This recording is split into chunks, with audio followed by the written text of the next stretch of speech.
Sekarang kita lanjut ke bab 2, yaitu metode pemecahan masalah. Bab 2, metode pemecahan masalah ini berisi teori atau konsep yang digunakan untuk menganalisis hasil peningkatan mutu pendidikan yang dicapai dalam kegiatan belajaran. Bisa juga berupa laporan best practice atau penelitian terdahulu yang cocok dengan tema kita yang sedang dilakukan, baik dalam bentuk artikel, jurnal maupun dalam bentuk buku. Jadi penelitian-penelitian atau best practice terdahulu yang sudah dipublikasikan yang cocok dengan dengan best practice kita. Nah, berikutnya adalah berisi metode atau langkah-langkah yang digunakan untuk penyelesaian masalah. Tuliskan langkah-langkah pelaksanaan best practice kita secara rinci dan berurutan bagaimana best practice itu nanti akan dilaksanakan. Nah, tuliskan berdasarkan pengalaman pada saat mengajar, bukan langkah-langkah perkiraan atau teori. Ingat, best practice ini telah dilaksanakan, bukan sesuatu yang belum kita laksanakan. Contoh penulisan teorinya, misalkan jika masalahnya adalah banyak siswa bila disuruh mengajukan pertanyaan tidak ada yang mau pada saat sesi M kedua dalam pendekatan saintifik. Kemudian kemampuan siswa akan ditingkatkan melalui tindakan berupa penerapan metode problem posing. Nah, kajian teorinya berisi konsep apa, bagaimana, dan mengapa metode problem posing dan keterkaitannya dengan upaya untuk meningkatkan kemampuan mengkonstruksi pertanyaan dengan hasil-hasil penelitian terdahulu misalkan. Atau contoh teori yang lain, penulisan teori yang lain, jika masalahnya banyak yang motivasi belajarnya rendah, kemampuan siswa tersebut bisa dibangun melalui penerapan pendekatan CTL dalam pembelajaran. Ini solusinya.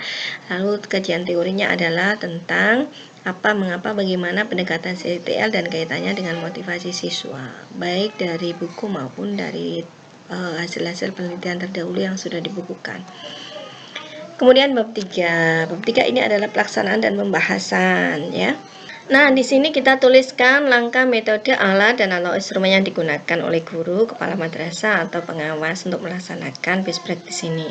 Kemudian tuliskan tempat, waktu, dan lembaga untuk yang menunjang pelaksanaan sehingga kegiatan tersebut dinyatakan sebagai pengalaman terbaik dalam meningkatkan mutu pendidikan dengan menghubungkan kajian teori dan penilaian dan tinjauan pustaka yang menunjang. Nah, kemudian tuliskan secara detail ketercapaian tujuan, jadi tercapainya. Untuk membantu menjelaskan hasil dapat menggunakan tabel, gambar. Berilah penjelasan dan berilah nomor jika menggunakan tabel atau gambar. Jadi tabel atau gambar itu diberi penjelasan, tabel tentang apa, nomor berapa, tabel nomor berapa tentang apa, gambar nomor berapa tentang apa, itu ya. Ini adalah contoh isi bab 3 terkait dengan pelaksanaan best practice. Kemudian hasilnya di sini kita tuliskan pelaksanaannya, kapan, siapa saja yang terlibat, jam keberapa, berapa siswa, kita rinci. Kemudian tahap-tahap pelaksanaannya seperti ini. Foto-fotonya, jika ada gambar seperti ini dikasih keterangan gambar nomor berapa dan apa tema gambarnya. Nah, ini juga begitu, gambar nomor berapa, tema gambarnya apa. Gambar nomor berapa, tema gambarnya apa. Tiap tahapannya dari solusi pemecahan masalah yang kita buat, ya, nanti sesuai dengan langkah-langkah Bapak Ibu, solusi yang ditawarkan. Nah, ini adalah berikutnya adalah datanya. Data dari best practice yang sudah kita laksanakan. Di sini kita beri tabel, ada nomor tabel dan juga namanya tabelnya apa. Nah, ini juga begitu. Berikutnya adalah hasil pengamatan. Kita deskripsikan dari hasil pengamatannya. Kemudian tuliskan nilai penting dan kebaruan dari best practice yang dilaksanakan. Tulis kebaruannya, apa sih kebaruannya di sini. Kemudian tuliskan nilai lebihnya. Nah, berikutnya adalah faktor pendukung dan penghambat dari best practice itu. Nah, jangan menulis faktor pendukung dan penghambat berdasarkan perkiraan, tapi yang memang betul-betul kita temui di lapangan. Berikutnya adalah bagian akhir dari best practice, terdiri dari yang pertama simpulan, yang kedua rekomendasi atau saran, ditambahi ya saran, kemudian bila ada itu ada tindak lanjut. Nah, kesimpulan dan saran. Simpulan berisi uraian hal-hal yang dapat disarikan dari pengalaman terbaik, tentu mengacu pada rumusan masalah yang sudah kita tulis di depan. Jadi simpulan mengacu pada rumusan masalah yang sudah kita tulis di depan.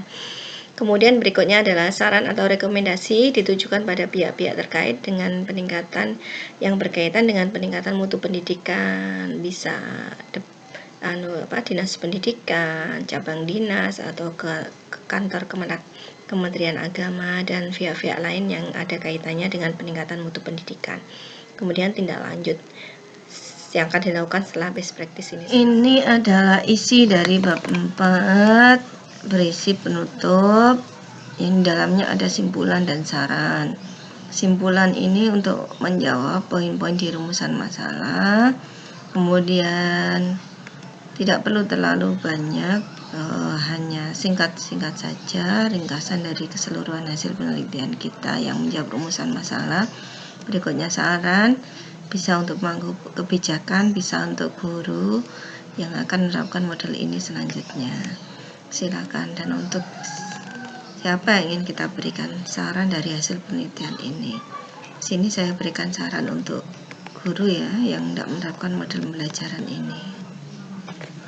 Di sini selesai. Berikutnya adalah daftar pustaka. Penulisan daftar pustaka untuk lomba yang terbaru kemarin nih ya, dengan menggunakan format apa ya, bagaimana style apa itu untuk buku, untuk daftar pustaka buku tesis atau proceeding seminar. Ini formatnya adalah nama penulis atau pengarang, tahun terbit atau tahun publikasi, judul utama buku, anak judul, edisi keberapa jika ada, kota terbit, negara, kemudian penerbit. Nah, contoh ini ya, Pita Natri, PDS Nyoman Dharma Putra 2016, wisata kuliner, atribut baru destinasi Ubud, Denpasar, Jagad Press. Nah, ini adalah contohnya. Kemudian untuk buku dengan 1 hingga 5 pengarang, ini adalah contohnya. Buku dengan 6 atau lebih pengarang, di sini yang ditulis hanya ini ya, ketuanya, kemudian yang lain ditulis seperti ini, tahunnya, judulnya, kota, penerbitnya. Buku tanpa pengarang, jika ada buku tanpa pengarang, maka dituliskan judul bukunya dengan dicetak miring. Sepertinya buku dengan editor, ini adalah contoh penulisannya. Kemudian berikutnya adalah periodikal. Yang periodikal contoh seperti artikel, koran, majalah, jurnal. Nah, penulisannya seperti ini. Format dasarnya adalah nama penulis atau pengarang, tahun publikasi, judul utama artikel, anak judul jika ada, judul atau nama seri, volume, nomor isunya, halaman, kemudian doi-nya. Kemudian artikel tanpa nama pengarang, artikel versi online seperti ini tulisannya.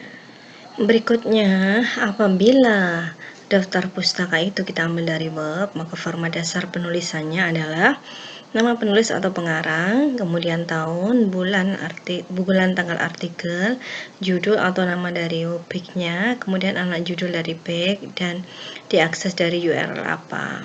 Atau seperti ini contohnya.